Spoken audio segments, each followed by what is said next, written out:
2024 final page and third page counselling సంబంధించి good news అనమాట. So మనకి ఈ యొక్క థర్డ్ పేజ్ కౌన్సిలింగ్ సంబంధించి డేట్స్ అనేవి ఇవ్వడం అయితే జరిగింది. ఓకేనా. సో మన అందరికీ ఎవరెవరైతే థర్డ్ పేజ్ గురించి వెయిట్ చేస్తున్నారో వాళ్ళందరికీ కూడా ఒక గుడ్ న్యూస్ అనమాట. సో మనకి ఇక్కడ థర్డ్ పేజ్ కౌన్సిలింగ్ సంబంధించి ఎవరైనా ఫ్రెష్గా అంటే ఫస్ట్ పేజ్లో సెకండ్ పేజ్లో రిజిస్ట్రేషన్ చేసుకోలేని వాళ్ళు 19th నుంచి 21st మధ్యలో రిజిస్ట్రేషన్ చేసుకోవచ్చు.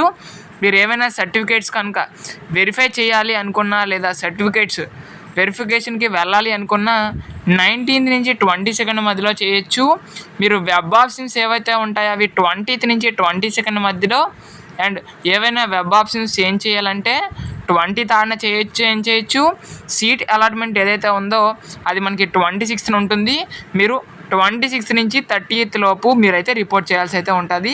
సో ఎవరెవరైతే థర్డ్ పేజ్ గురించి వెయిట్ చేస్తున్నారో వాళ్ళ వెబ్ ఆప్షన్స్ అనేవి 20th నుంచి 22nd మధ్యలో ఇస్తే మీ యొక్క సీట్ అలాట్మెంట్ అనేది మనకి 26th అయితే రావడం అయితే జరుగుతుంది. ఓకేనా. సో ఇప్పుడైనా మన ఛానల్ అయితే సబ్స్క్రైబ్ చేసుకుంటే ఏ విధంగా వెబ్ ఆప్షన్స్ ఇవ్వాలి డీటెయిల్గా మీకు వీడియో ఎప్పటికప్పుడు అందిస్తూ ఉంటాను. కాబట్టి మన ఛానల్ అయితే సబ్స్క్రైబ్ చేయండి. అదేవిధంగా ఈ వీడియోని మీ ఫ్రెండ్స్కి కూడా షేర్ చేయండి, వాళ్ళకి యూస్ఫుల్ అవుతుంది. Thanks for watching this video.